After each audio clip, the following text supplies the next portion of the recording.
আসসালামু আলাইকুম। তৌফিকাস ওয়ার্ল্ডে সবাইকে স্বাগত। সকলের সুস্বাস্থ্য কামনা করে আজকে নতুন একটি পর্ব শুরু করছি। তো দেখতে পাচ্ছেন এখানে পুঁই শাক কাটা হচ্ছে, আর এই শাকগুলো আমার ছাদ বাগানে করা। ছাদে আমি পুঁই শাকের গাছ লাগিয়েছিলাম, তো সেখান থেকে আর কি বীজগুলো পড়ে এদিক সেদিক দেখা যায় অনেক পুঁই শাক গাছ উঠে গিয়েছে। তো সেই গাছগুলো আজকে আর কি নিয়ে আসছে। আজকে আমাদের বাসায় সবজি কিছুই ছিল না, তাই ছাদ বাগান থেকে এই সবজিটা এনে আর কি কেটে নিচ্ছি। এর মধ্যে শাক কোটা হয়ে গিয়েছে, আমি চুলায় চলে আসছি। একটি কড়াইয়ের মধ্যে অল্প তেল দিয়ে প্রথমে রসুন কুচি, তারপরে পেঁয়াজ কুচি দিয়ে হালকা ব্রাউন কালার করে ভেজে নিচ্ছি। আর এবার আমি দুটো শুকনো মরিচ দিয়ে একটু ভেজে নেব, এতে করে ফ্লেভারটা খুবই ভালো আসে। এ পর্যায়ে আমার একটি ভিডিওর ফুটেজ স্কিপ পড়ে গিয়েছে, সেজন্য দুঃখিত। তো পেঁয়াজ রসুন ভাজার পর আমি এখানে কিছু আলু কুচি আর পুঁই শাকের ডাঁটগুলো দিয়ে একটু ঢেকে রান্না করেছি, 1 চিমটি হলুদের গুঁড়া আর পরিমাণ মতো লবণ দিয়ে। তো যখনই ডাঁটা আর আলুগুলো সিদ্ধ হয়ে গেল, তখন আমি এই যে কুটে রাখা পুঁই শাকটা দিয়ে দিয়েছি। আর এটা দিয়ে এখন আর ঢাকবো না, এভাবেই না ঢেকে নেড়ে চেড়ে রান্না করব, এতে করে সবুজ শাকের কালারটা একদম সেম থাকে, তেমন পরিবর্তন হয় না। শাক থেকে যে অতিরিক্ত পানিটা উঠবে সেটা এভাবেই নেড়ে চেড়ে শুকিয়ে ফেলবো চুলার আঁচ বাড়িয়ে। এখন আমি কিছু কাঁচামরিচ দিয়ে দিচ্ছি। তো দেখতেই পেলেন কত সহজে আমি এই পুঁই শাকটা রান্না করে ফেলেছি, একদম কালার চেঞ্জ না করে। আর যেহেতু এটা আমার নিজের হাতের করা, সো রান্না করতে একদমই অল্প সময় লেগেছে আর সহজেই কিন্তু মিশে গিয়েছে। দেখতে পাচ্ছেন কত অল্প হয়ে গিয়েছে। আর নিজের হাতের করা যে কোনো খাবারই কিন্তু খেতে অনেক ভালো লাগে। তো খুবই অল্প সময়ে আমি এই পুঁই শাকটা রান্না করে ফেললাম। তো এই তো এখন হচ্ছে বিকাল 5টার মতো বাজে। খাওয়া দাওয়া শেষ করে, দুপুরের খাওয়া দাওয়া শেষ করে একটু রেস্ট নিয়েছি, তারপরে চলে আসলাম আমাদের পাশের ছাদে। তো সেখানে যে গাছগুলো রেখেছিলাম সেখানে আসছি। কি কি গাছ কিনেছি সেই গাছগুলোর নাম বলবো আপনাদের সাথে, কারণ হচ্ছে গত ভিডিওতে আমি দেখেছিলাম যে এই গাছগুলো নার্সারি থেকে কিনেছি, বাট আমি কিন্তু সেদিন নামগুলো বলিনি। আর কারণ হচ্ছে এতে করে ভিডিও বেশ লম্বা হয়ে যাবে, সেজন্য। তো কিছু আপু আমাকে বলেছে যে কি গাছ আমি কিনেছি সেই নামগুলো বলার জন্য, তো তাই আমি আর কি আজকে এই নামগুলো আর কি আপনাদের সাথে বলবো।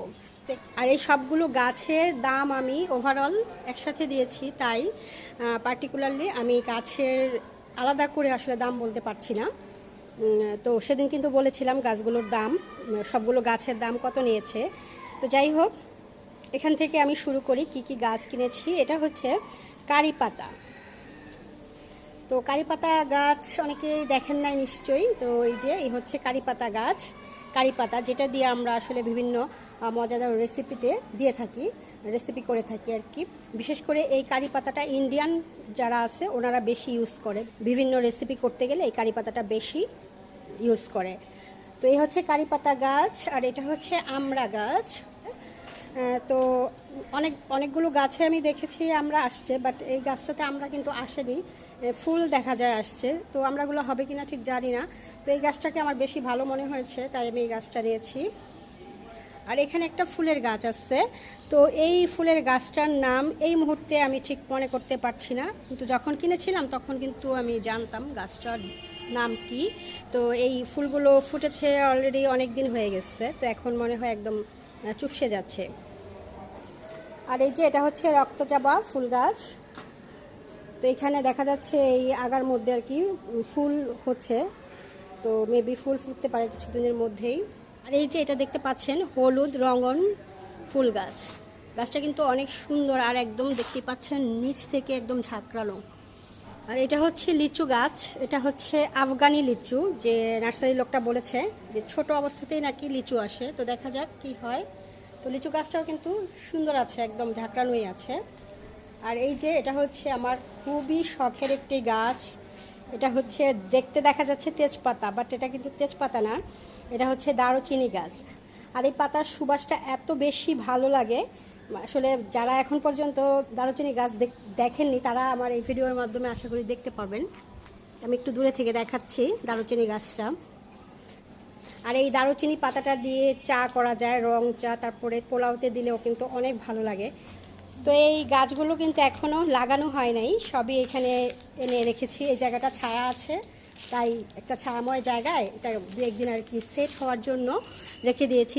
যেহেতু ওদের নিজস্ব একটা জায়গা থেকে নতুন একটা জায়গায় এসছে, সো গাছগুলোর সেট হতে একটু সময় লাগে, অনেকটা মানুষের মতোই।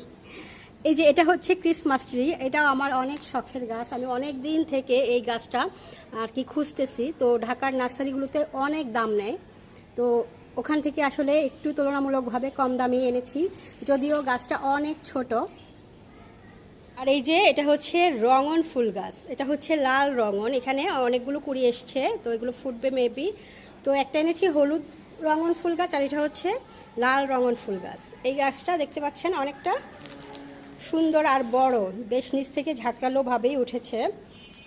আরেকটি শখের গাছ আমি দেখাচ্ছি আপনাদের সাথে, এটা আমার অনেক শখের গাছ, একদম ছোটোবেলা থেকে এই গাছটাকে আমি এত পছন্দ করি, ঝাউ গাছ। আপনারা নিশ্চয়ই এটা চেনেন, কারণ এটা সব জায়গায়, রাস্তাঘাটে সব জায়গায় কিন্তু এটা দেখা যায়, পার্কে আর কি। সৌন্দর্য বর্ধনের জন্য এই গাছটার কিন্তু তুলনা হয় না। তো এই গাছটা কিন্তু প্যাকেটের সাথে কিনেছি, এটা কিন্তু ড্রামে ছিল, ওদের কাছে ড্রামে ছিল, আবার এই যে টবে ছিল, বাট সেগুলো প্রচুর দাম চায়। ওরা যেই টবে দিয়েছিল গাছগুলো, এই গাছ, তো সেই টবটাও কিন্তু অনেক ছোট ছিল, তো ওনারা বলতেছে যে টবটা ভেঙে বড় একটা জায়গায় দিতে। তো চিন্তা করলাম আর টব এনে লাভ কি, তো আমি এই প্যাকেটের সাথে এনেছি, আর দামেও অনেকটা তুলনামূলকভাবে কমেই পেয়েছি। যেগুলো টবে ছিল সেগুলো আরও অনেক বেশি দাম ছিল। একটু দূরে থেকে দেখাচ্ছি গাছটা, যেহেতু অনেক সুন্দর একটা গাছ। এটা হচ্ছে কাগজি লেবু গাছ, তো এটার মধ্যে এখনও ফুল ফল কিছুই আসেনি, দেখা যাক এটা কি হয়। এই যে আরেকটা গাছ দেখা যাচ্ছে, এটা হচ্ছে জলপাই গাছ। তো জলপাই গাছটা এখনও তেমন বড় হয় নাই, তো বলেছে যে এটা আর কি হাইব্রিডের জলপাই আর কি, 12 মাসি যেটা, সেটা হবে। আসলে ওনারা যা বলে তাই তো বিশ্বাস করে আনতে হয়। তো যাই হোক, আমি ইতিমধ্যে সবগুলো গাছ আপনাদের সাথে শেয়ার করে ফেলেছি। তো এখন আমি আজকে আগে এসেছি এখানে, কারণ একটু পরে এখানে অন্ধকার নেমে যাবে, সো একটু আগেই আসছি। এখন এই সবগুলো গাছকে আমি পানি দিব, একদম পাতা সহ সব জায়গায় পানি দিব, দিয়ে এগুলোকে উপরের ছাদে আর কি খোলা জায়গায় নিয়ে যাব। এখানে আমি 2 দিন রেখেছি সেট হতে, আর 2 দিন আমি রাখবো রোদের মধ্যে। তো এখানে বালতিতে করে পানি আমি নিয়ে আসছি। তো গাছের উপরেও একটু পানি দিয়ে আমি ছিটিয়ে গাছগুলোকে ভিজিয়ে দিচ্ছি। তো এভাবে আমি সবগুলো গাছে আর কি পানি দিব। তো সবগুলো গাছের পানি দেওয়া দেখাতে কিন্তু আবার ভিডিওটা অনেক বেশি দেরি হয়ে যাবে।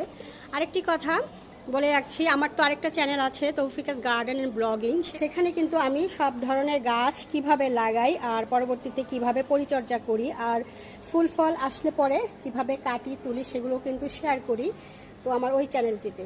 তো আমি জানি আপনারা অনেকেই আমার দুটো চ্যানেলেই বন্ধু আছেন, তারপরেও যারা এখনও আমার ওই চ্যানেলটিকে অ্যাড করেননি, কানেক্ট করেননি, প্লিজ আপনারা কানেক্ট করে নেবেন, তাহলে আমি কিভাবে গাছ লাগাই, পরিচর্যা করি, যত্ন নেই, সেগুলো দেখতে পারবেন।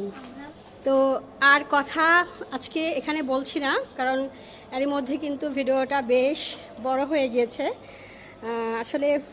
আসলে কি বলবো, গাছ তো মানুষকে আনন্দ দেয়, গাছের দিকে তাকালে দুটো চোখ জুড়িয়ে যায়, সবুজের দিকে তাকালে। তো একটু সুন্দর করে ভালোভাবে দেখাতে গেলে তো একটু দেরি হবে, সো আপনারা একটু কষ্ট করে আমার আজকের ভিডিওটি দেখে নেবেন। তো যদি ভালো লাগে আমার ভিডিও, তাহলে আমাকে সাবস্ক্রাইব করে রাখতে পারেন। আল্লাহ হাফেজ, আসসালামু আলাইকুম।